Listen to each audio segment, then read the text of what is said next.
Halo, assalamualaikum netizen plus 62, bagaimana kabarnya? Kembali lagi dengan saya Boy di channel Restroom Boy, channel terkeren terbaik dalam mengulas film-film dunia. Kali ini kita akan coba rangkum sebuah film action yang sangat keren menurut aku ya. Film ini dibintangi oleh aktor favoritku ya, yaitu Denzel Washington. Dalam film ini peran yang dimainkan Denzel Washington sangat-sangat keren menurut aku lagi. Tidak usah spoil terlalu lama, siapkan kopi di samping Anda. 3, 2, 1, let's go!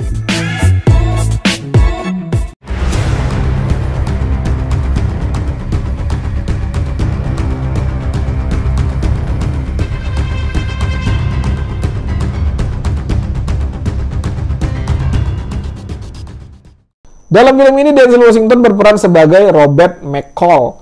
Orang-orang biasa memanggil dia McCall, yang merupakan seorang karyawan dari sebuah supermarket bangunan. Ya kalau di Indonesia mirip sama depo lah ya. Siapa sangka pria parubaya ini ternyata ahli dalam membunuh dan melumpuhkan lawan-lawannya. Hanya dalam hitungan detik loh ya. Dia hidup sendirian di apartemennya karena istrinya sudah meninggal dunia. Kehidupannya seperti biasa kebanyakan orang-orang. Bekerja menggunakan kendaraan umum, berteman, dan hobi membaca buku.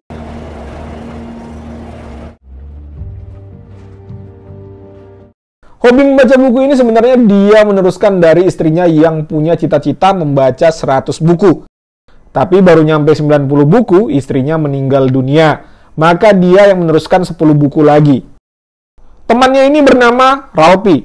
Dia sangat ingin masuk menjadi satpam di supermarket bangunan ini. Dia meminta McCall buat ngelatihnya dan juga sekalian program penurunan berat badan sebagai syarat untuk masuk menjadi satpam.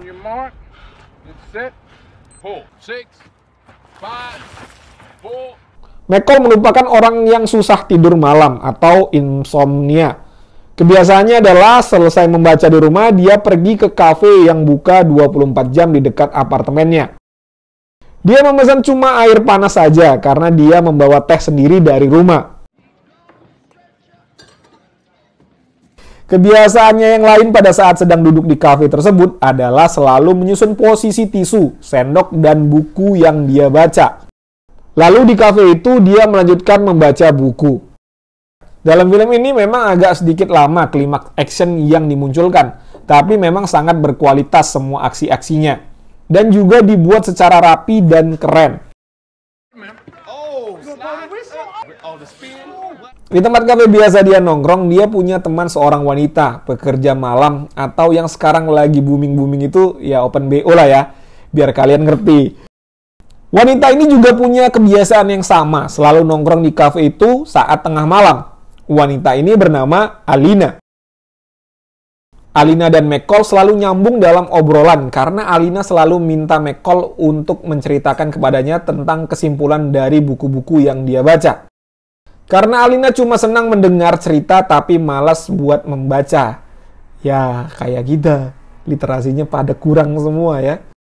Alina adalah seorang yang menyebabkan McCall menunjukkan jati diri yang sebenarnya nanti pada saat melumpuhkan lawan dan yang membuat musuh-musuhnya selalu bertanya, "Who are you?" Sebenarnya Alina ini punya cita-cita menjadi penyanyi, tapi sayang, dia dari kecil sudah dibawa dari kampungnya buat dipekerjakan dan tidak boleh keluar dari pekerjaan itu. Karena kalau dia memutuskan keluar, maka dia akan dibunuh. Saat mereka berdua selesai nongkrong dan pulang dari kafe, tiba-tiba datang seorang pria yang ternyata germonya Alina. Dan langsung memukulnya, karena Alina sudah mengecewakan pelanggan. Bos germonya ini bernama Slavi dan merupakan orang Rusia. Alina sebenarnya nggak bermaksud mengecewakan pelanggannya. Pelanggannya duluan yang kasar kepadanya. Melihat kejadian itu, McCall bermaksud untuk menolong. Tapi Alina melarangnya dan mengatakan bahwa ini adalah masalahnya. Karena Alina nggak mau McCall terlibat dalam permasalahan tersebut. Si bos germo atau Slavi ini memberikan kartu nama kepada McCall dan mengatakan kalau kamu butuh wanita penghibur, hubungi aja yang tertera di kartu ini. Jangan sama wanita ini karena wanita ini tidak baik. 2 malam berlalu, Alina tidak pernah lagi muncul di kafe biasa. Kemudian, si pemilik kafe memberitahu bahwa Alina masuk rumah sakit karena mengalami luka yang parah akibat dipukuli. Mendengar kabar itu, McCall pun bermaksud menjenguk Alina. Tapi begitu melihat Alina dalam keadaan tidak sadarkan diri dan sudah ada yang menemani, McCall pun menunggu di luar sampai temannya Alina ini keluar. Lalu McCall pun menanyakan apa yang terjadi sebenarnya.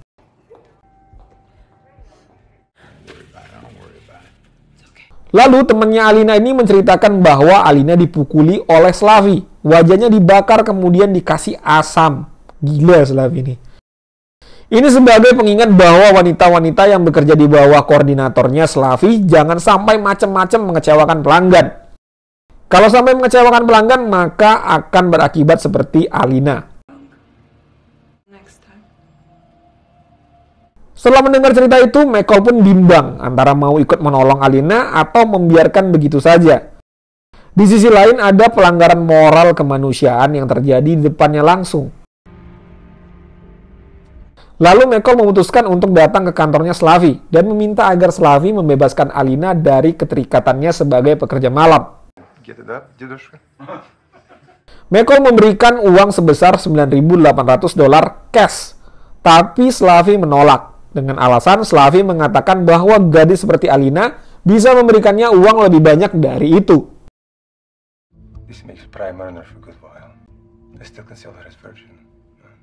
Saat McCall hendak keluar dari ruangan itu, tiba-tiba dia nggak jadi, malah mengunci ruangan itu dari dalam. Disinilah mulai aksi dari film ini. McCall mempersiapkan waktu 16 detik dan dia mempunyai kemampuan buat membaca benda-benda di sekitarnya yang bisa digunakan untuk membunuh dengan cepat.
Benar saja, 5 orang dalam ruangan itu semua berhasil dibunuh.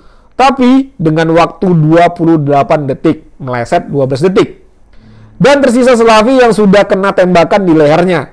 Dan tinggal menunggu dipanggil sama malaikat Israel.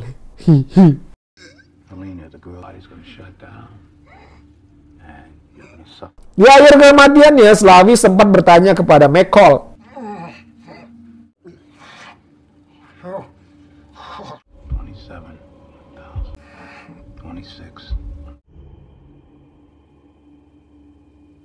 5 orang dibunuh dalam 28 detik. Gila bro. Setelah kejadian itu, McCall pun kembali melanjutkan aktivitasnya seperti biasa. Ya, seperti terlihat sebagai orang biasa ya ini ya. Padahal jago. 5 orang yang mati itu ternyata beritanya sudah masuk TV. Sehingga datang seorang perwakilan langsung dari Rusia untuk menyelidiki kasus ini. Yang bernama Teddy, nggak pakai Bear. Teddy pun langsung ke TKP buat menyelidiki kasus kematian dari anggotanya.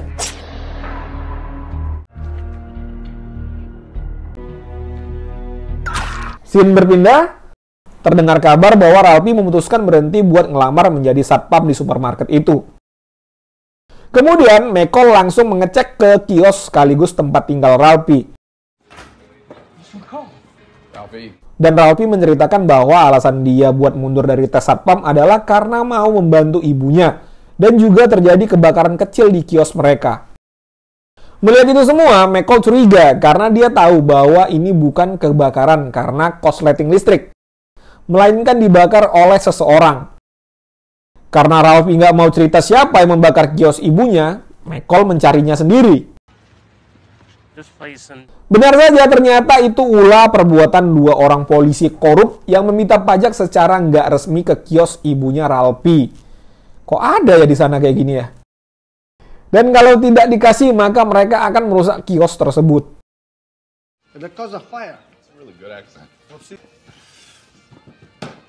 Saat kedua polisi ini hendak pulang, mereka dipanggil oleh Michael dan meminta agar uang yang mereka palak dari ibunya Ralphie dikembalikan. Dan Michael sudah ngerekam mereka menggunakan HP ketika meminta uang kepada ibunya Ralphie. Nggak langsung diain dong, nggak mungkin dong, polisi ngalah ya. Polisi ini mencoba menyerang Michael, tapi kembali dalam hitungan detik, kedua polisi ini berhasil dilumpuhkan oleh Michael.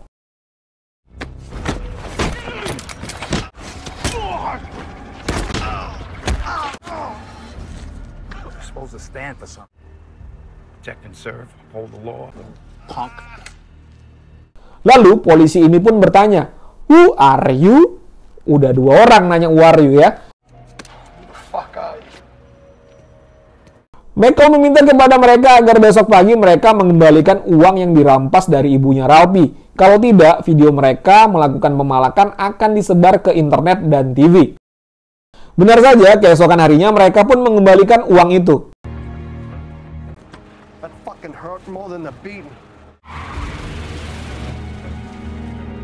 Kembali ke Teddy. Teddy sudah mencurigai bahwa Michael adalah pembunuh 5 anak buahnya lewat CCTV. Lalu dia menanyakan tentang Michael kepada temannya Alina yang menemani Alina sewaktu di rumah sakit. Temannya Alina ini berpura-pura tidak mengenal Michael sehingga dia bernasib malang, langsung dibunuh oleh si Teddy.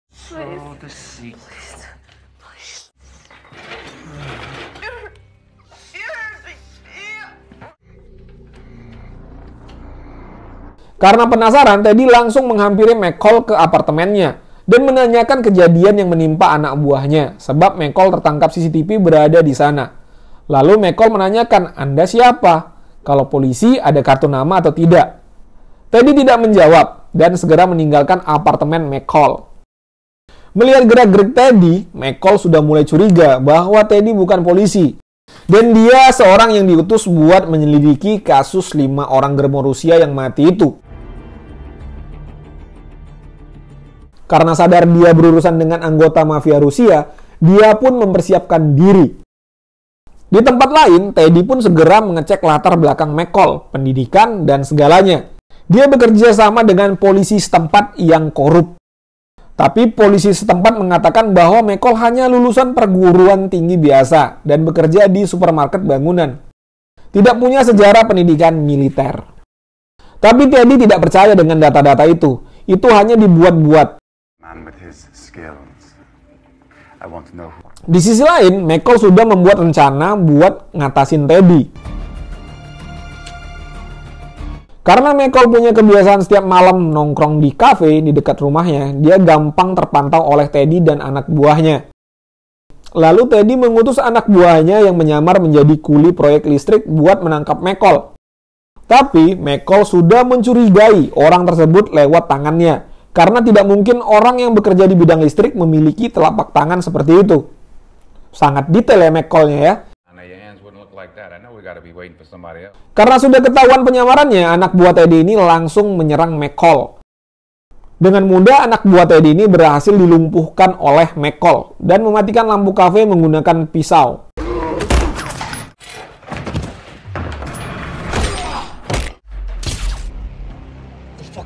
Kemudian dia berjalan ke arah Teddy yang sedang menunggu di luar dan memfoto Teddy. Lalu, Teddy dan anak buahnya yang merupakan polisi-polisi korup mengejar Michael. Satu dari polisi korup ini berhasil dia lumpuhkan.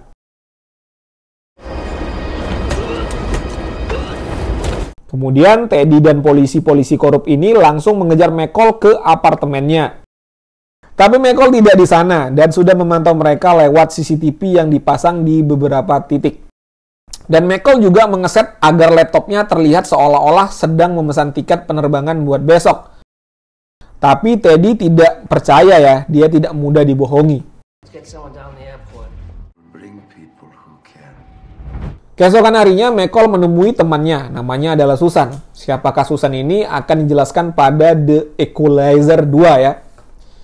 Susan ini ternyata teman lama McCall dan dalam film ini ada bocoran sedikit melalui Susan bahwa McCall merupakan mantan pasukan khusus Amerika yang sudah merekayasa kematian agar dia bebas dari tugas-tugas yang bertentangan dengan nuraninya, yaitu tugas membunuh. Dia meminta Susan buat meneliti dan mencari tahu siapa Teddy ini dengan foto yang dia ambil pada saat malam dia diserang itu. Susan pun membantu McCall dan menjelaskan bahwa 5 orang germo yang dia bunuh kemarin bukan orang Rusia biasa, melainkan anak buah dari Vladimir Pushkin. Pushkin merupakan orang yang berpengaruh dalam kalangan mafia Rusia. Pushkin ini memiliki banyak bisnis. Salah satunya adalah minyak, perdagangan senjata, perdagangan anak-anak di bawah umur, dan kebanyakan dari bisnisnya adalah ilegal. Dia juga membangun jaringannya tersendiri di kedua pantai Amerika yang sangat terisolasi. Uang dan politiknya membuatnya tidak tersentuh. Teddy adalah orang yang selalu diutus Pushkin ketika ada masalah dalam bisnisnya. Teddy adalah seorang mantan pasukan khusus Rusia yang tangguh dan cerdas. Dia juga mempunyai jiwa psikopat yang tidak punya belas kasihan. Seru nih ya, pasukan khusus lawan pasukan khusus. Susan sangat senang McCall menghampirinya, karena Susan sendiri sudah mengira bahwa McCall memang benar-benar mati karena ledakan. Susan juga tahu bahwa salah satu alasan McCall berhenti membunuh karena istrinya. Tapi karena McCall sudah terlibat dengan orang-orang Rusia ini, maka dia harus menyelesaikan ini semua, termasuk menghancurkan semua bisnis haram yang dimiliki oleh Pushkin. Setelah dapat informasi, McCall menghampiri salah satu anak buah Teddy yang merupakan polisi korup dan meminta orang ini agar memberitahu apa saja yang dia ketahui dan dia terlibat langsung dalam bisnis haram Pushkin.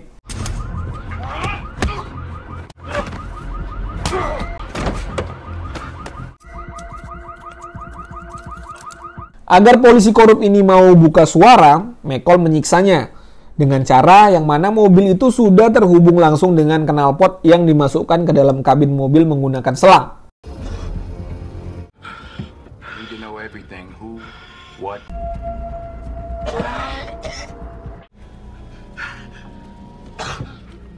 Karena tidak tahan dengan siksaan yang diberikan oleh McCall, polisi ini pun memberitahu satu bisnis Pushkin, yaitu percetakan uang yang tidak resmi. Lalu mereka berdua datang ke tempat itu. Tempatnya tidak terduga ya, karena di depannya merupakan tempat pemotongan daging babi. Memang daging babi loh. Mereka berdua pun daging babi. Mereka berdua pun menemui pemimpin tempat ini.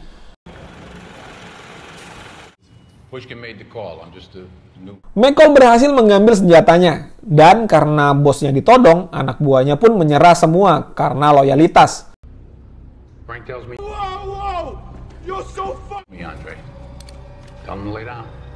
McCall membubarkan pekerja-pekerja di tempat itu dan memborgol polisi korup yang bersamanya tadi. Kemudian, polisi Boston datang ke tempat itu dan menyita semua uang cetakan ilegal yang diproduksi dan juga menangkap polisi korup tersebut. Tahu akan kejadian ini, Teddy menyewa salah satu pembunuh bayaran. Tapi sebelum pembunuh bayaran ini melakukan aksi, dia langsung dilumpuhkan oleh McCall saat berada di toilet. He's not coming back. You certainly have my attention.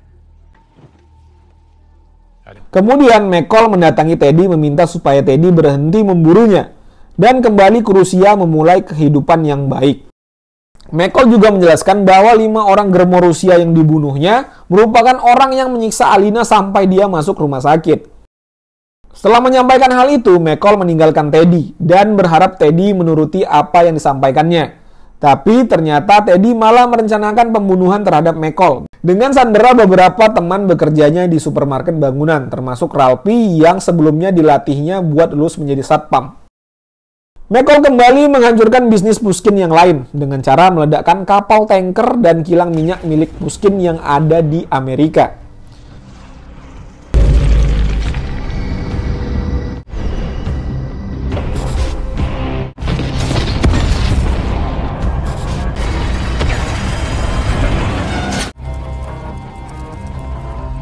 Kemudian Ralphie menelpon McCall dan mengatakan bahwa mereka disandra. Who's with you? McCall pun berangkat ke sana buat menolong mereka yang disandra. Di sini nih sisi kerennya ya. Pada saat kejadian seperti ini, McCall sempat-sempatnya menyetel lagu di supermarket dengan suara yang keras.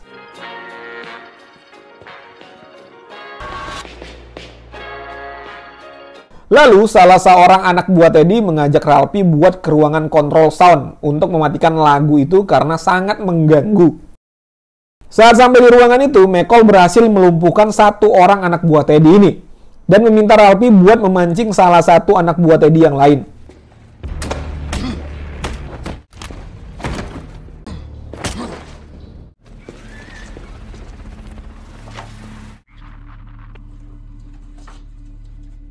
Mr. McCall?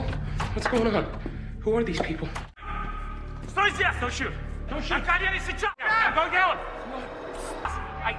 I can't understand you. Сейчас! Okay, I'm going. Dan pancingan itu berhasil. Anak buah Teddy ini berhasil juga dilumpuhkan. Kemudian, McCall meminta Ralphie agar membawa para sandera keluar dari lewat pintu belakang. Dan melanjutkan perburuannya untuk menghabisi Teddy beserta anak buahnya satu persatu. Dengan menggunakan peralatan-peralatan yang ada di supermarket bangunan tersebut. I'll be waiting for you. To come and see you. Yeah?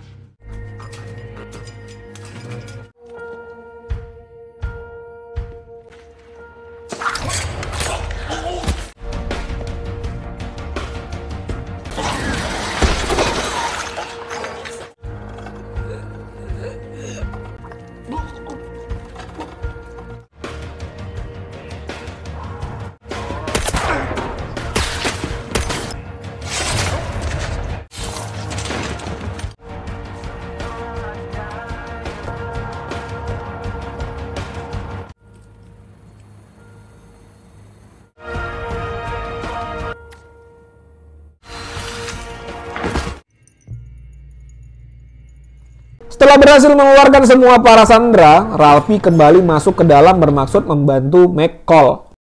Dan benar saja, McCall berasa kesulitan buat melawan anak buah Teddy yang satu ini. Sebab beberapa kali sudah ditusuk-tusuk, dia tidak lumpuh juga ya.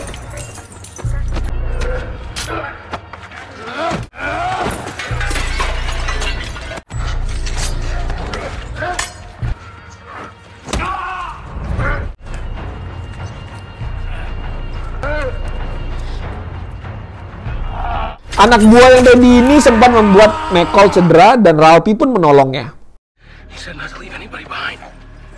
Pada saat Ralphie sedang menolong McCall, dia sempat terkena tembakan oleh anak buah Teddy yang lain.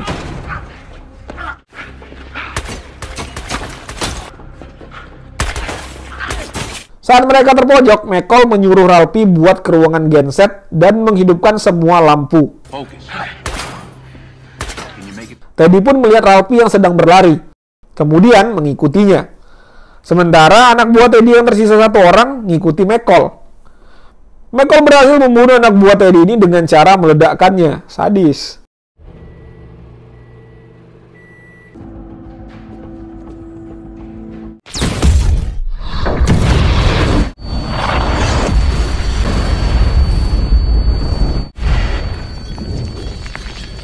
Lalu, Teddy yang mengikuti Ralphie tadi berhasil membuat Ralphie terpojok dan ketakutan.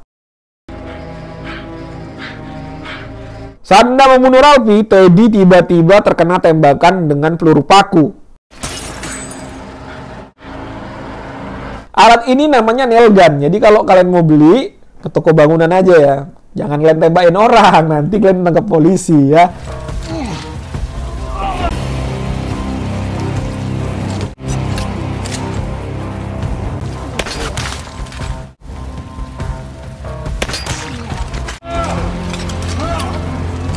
Sebelum terbunuh, pertanyaan yang sama kembali ditanyakan Teddy.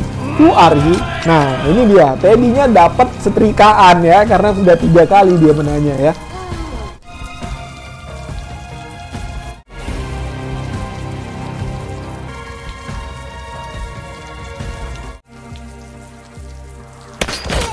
Dengan alat ini, Michael pun berhasil membunuh Teddy. Keesokan harinya, belum selesai ya, Michael langsung berangkat ke Moskow, Rusia buat memburu Vladimir Putin. Dan ternyata dia sudah jadi presiden. Salah ya, ini Vladimir Putin, bukan Vladimir Pushkin ya. Di sini namanya Vladimir Pushkin ya, jangan salah ya. Yang merupakan kepala ular dari semua bisnis haramnya. Atau yang pucuk pimpinannya ya. Saat Pushkin melihat Michael, dia juga bertanya, "Who are you?" Nggak dapat apa-apa lagi, karena gosokan udah dapat di Teddy ya. Akhirnya, Michael pun menjawab pertanyaan ini dengan jawaban, kok semua orang pengen tahu ya? Gitulah, kalau kita di Indonesia kan kurang lebih seperti itu ya. Yeah, just put the towel on. I want the head of the snake. And now you come to kill me. So it's you.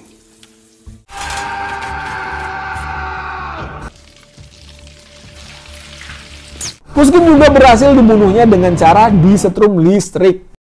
Dan seluruh anak buah yang menjaga kediamannya Pushkin juga berhasil dibunuh.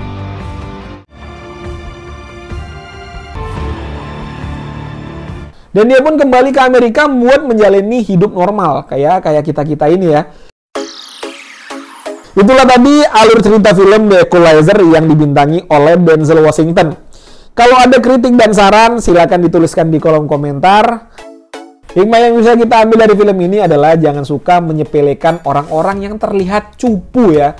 Gak tahu dia tiba-tiba rupanya dia adalah intel. Atau tukang bakso yang menyamar menggunakan hati. Hikmah yang lain adalah buat perempuan berhati-hati ya dengan mencari pekerjaan agar tidak bernasib sama seperti Alina. Tapi sekarang banyak ya yang mencari kerja seperti itu. Tuntunan hidup katanya, padahal enggak. Sampai jumpa di alur cerita film The Equalizer 2 yang akan mengungkap siapa sebenarnya dan apa latar belakang dari seorang Robert McCall yang mampu membunuh dalam hitungan detik. Terima kasih sudah menonton. Oh ya, jangan lupa subscribe ya. Assalamualaikum, bye.